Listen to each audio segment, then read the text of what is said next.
पाण्याचा pH already 6-6.5 पर्यंत 6-6.5 ते 7 दरम्यान न्यूट्रल पीएच असतो त्या पाण्याचा, म्हणून ते पाणी आपण चेंज करण्यासाठी यूज केलं जातं. त्यामुळे हे मॉइश्चर आणि टेम्परेचर याचा काय सध्याच्या कंडिशनला काही रोल नाही. आणि आपल्याला मेन प्रामुख्यानं घटक जर बघितले तर सगळ्यात पहिला घटक तो म्हणजे पीएच. हा आपला नियंत्रणात पाहिजे, जो बऱ्यापैकी इकडल्या भागामध्ये नियंत्रणात आहे मातीचा. त्यानंतर दुसरं एनपीकेचं प्रमाण आपल्याला गरजेचं आहे.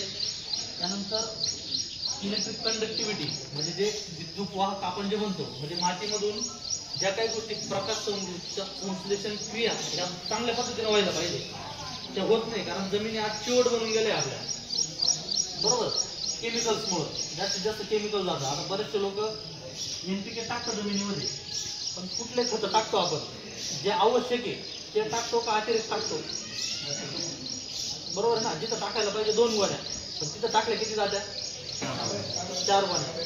ॲव्हरेज एनपीकेचं प्रमाण आहे पर पिका वाईज. आता इकडं ॲव्हरेज आपण पकडून मका, उदाहरण पकडलं, मकामध्ये 40 ते 70 किलो दरम्यान आपल्याला डोस गेला पाहिजे एकरी.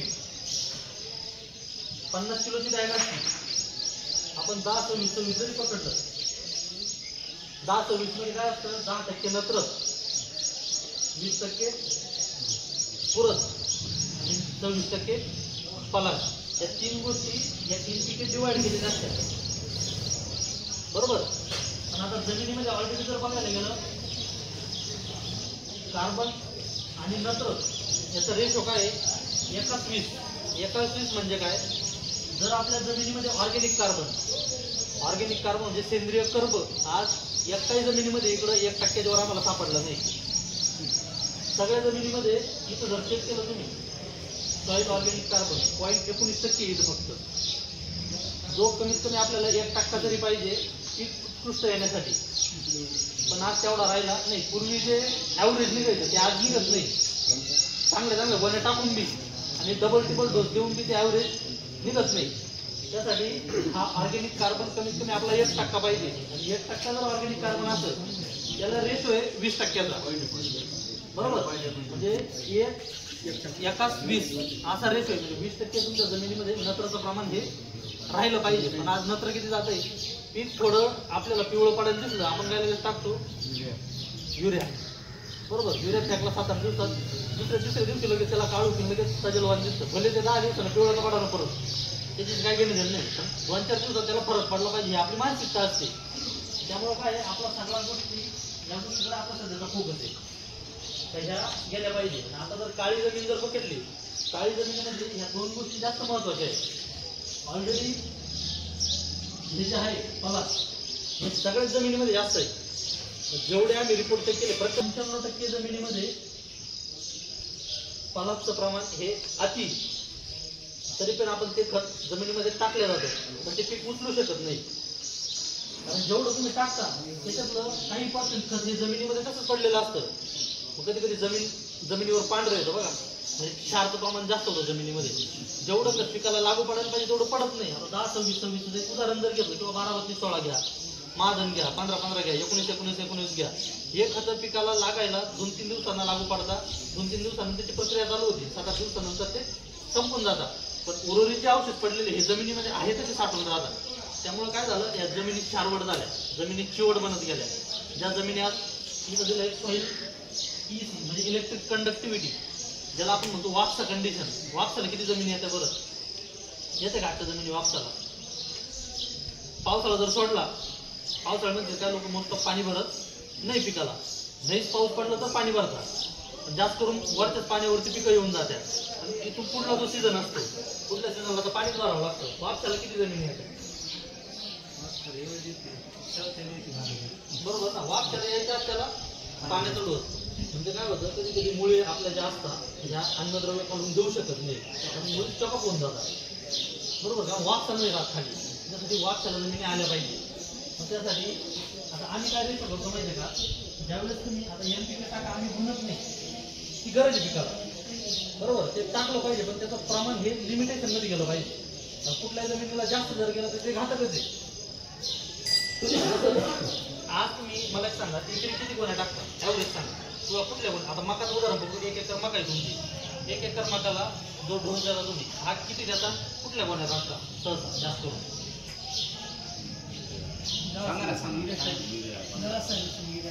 10-26 आणि युरियाची गरज नाही. 10-26 कधी टाकतो तुम्ही?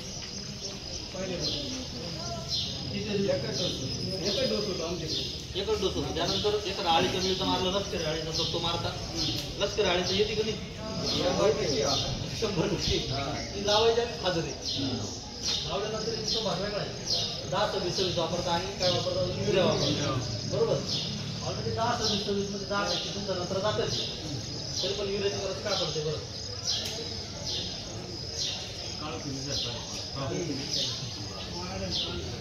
अजून एक मानसिकता काय झाली आपली, आपल्याला हिरवगार दिसलं तर लय वाईट, थोडं पिवळं त्यानं दिसलं तर लगेच नको नको होतं आपल्याला. म्हणजे पीक जर थोडं पिवळं जर दिसलं, पिवळं हे नॅचरल असतं, थोडंफार पिवळं राहिलं तर चालतं, त्याला काही अडचण नाही. त्याच्यामुळे काय अन्नद्रव्यामध्ये परिणाम होतो, एवढा काही त्याचा इम्पॅक्ट होत नाही. पण आपली मानसिकता झाली का हिरवं प्लॉट दिसला पाहिजे, हिरवागार प्लॉट दिसला पाहिजे, म्हणजे त्याला काही डागच नाही राहिला पाहिजे. त्यामुळे आपण त्या पद्धतीने गोष्टी टाकत चालतो.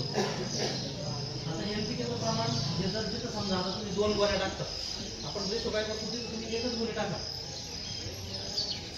एक गोणी उर्वरित काय करायचं, चांगले होतं. जसं आता बघा काही लोक ताक करता का, सेंद्रिय कर्म वाढवण्यासाठी काही करता, काही करत नाही. सगळ्यात महत्त्वाचं आहे आपला सेंद्रिय कर्म. हा जमिनीमध्ये आपल्या पाहिजे, तो राहिलाच नाही, त्याला बिघडवलंय आपण, सुधारावा आपल्याला सांगणार आहे. दुष्काळ पडला होता, सगळ्यांना माहिती केमिकल कधीपासून सुरू झालं, त्यांना अनुभव असा चांगला, ते पहिल्यापासून शेती करतात. राजकडला दुष्काळ पडला, गव्हर्नमेंटने GR काढला, 2-4 वर्ष तुम्ही रासायनिक वापरा का, अन्नधान्याची टंचाई त्यावेळेस निर्माण झाली, खायला प्यायला लोकांचे हाल झाले. तर 2-4 वर्ष तुम्ही वापरा, म्हणजे अन्नधान्य परत पूर्ववत येऊन जाईल. नंतर तुम्ही हळूहळू बंद करून टाका. पण याचा एखाद्याला सवय लागली मारलं तरी जर प्रॉपर पद्धतीने नाही, म्हणजे काय झालं, किडीचं शास्त्र नकळत बिघडून गेलं आणि औषधाचा डोस डबल करून सुद्धा किडी मरत नाही. बरोबर. किडीचे रिस्टिव्हिटी जे आपण म्हणतो किडीचं शास्त्र ते बिघडून गेलं. ज्या गोष्टीमुळे झालं काय, नकळत उत्पन्नावर परिणाम झाला, खर्च वाढत गेला, ॲव्हरेज बिघडत गेलं, जमीन बी बिघडत गेलं. म्हणजे एका गोष्टीमुळं सगळीकडे इम्पॅक्ट झाला. आमचं म्हणणं काय, आम्ही एक अभियान राबवतो, माती वाचून शेतकरी वाचतो. या अभियान का राबवतो, कारण माती जर नाही वाचली, माती जर जिवंत गेली, जी आता मृत अवस्थेमध्ये माती आहे, त्याच्यामध्ये बॅक्टेरिया पाहिजे, गिराईट आहे. जमिनीत आपण जो म्हणतो शेतकऱ्यांचा मित्र गांडूळ, एका जमिनीमध्ये गांडूळ सापडतो. बऱ्याचशा भागांमध्ये आम्ही फिरलो, गांडूळ तर नाही शेत झाले. गांडूळाचं कार्य काय, खालची माती वरची माती खाली जमिनीत कोकळीत ठेवणं.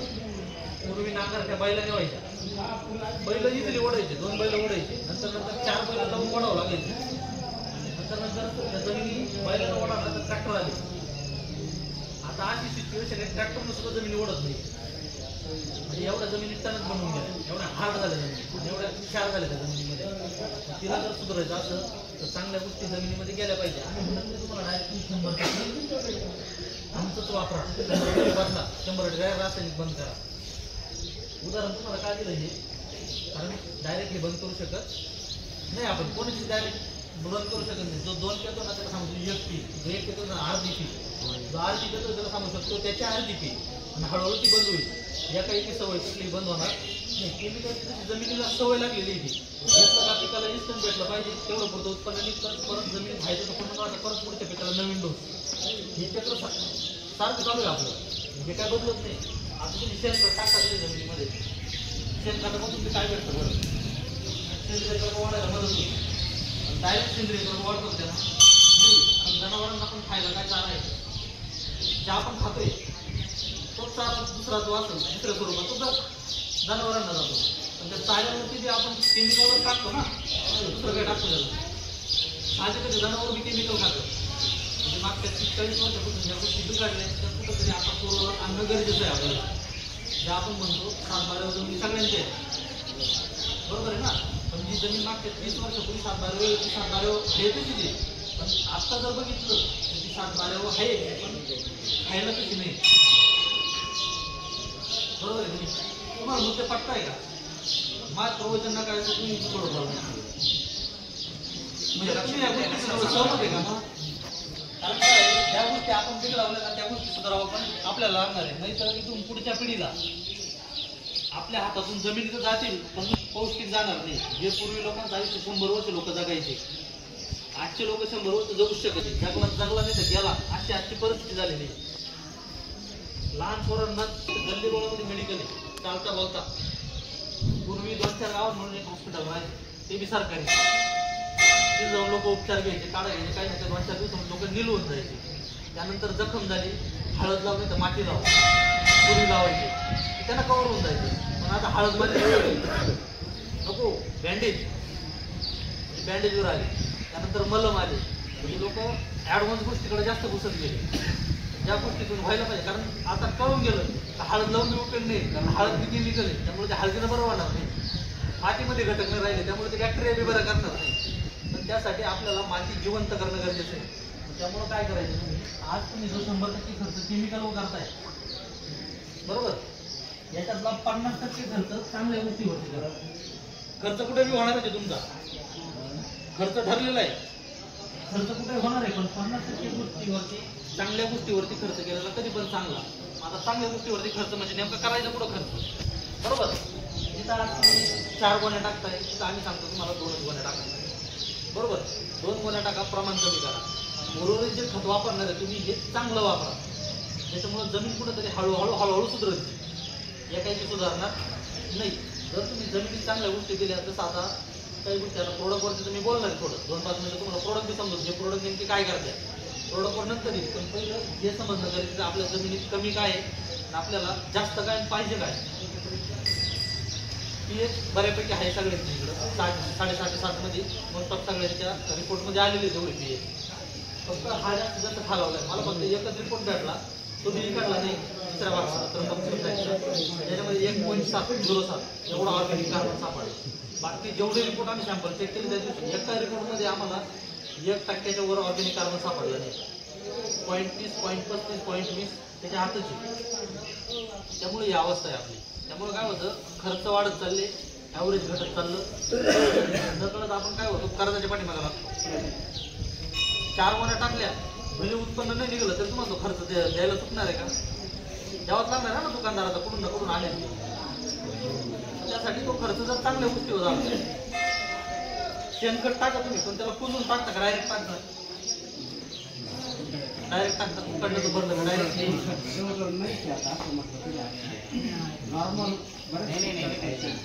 बऱ्याच लोकांचं खर्च आहे, काही लोक 6,000 रुपये ट्रॉलीचं खत काही घेत नाही.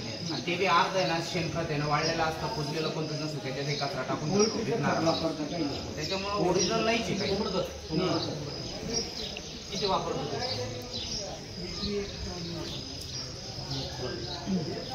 पण असतं ना, किती प्रमाण झालं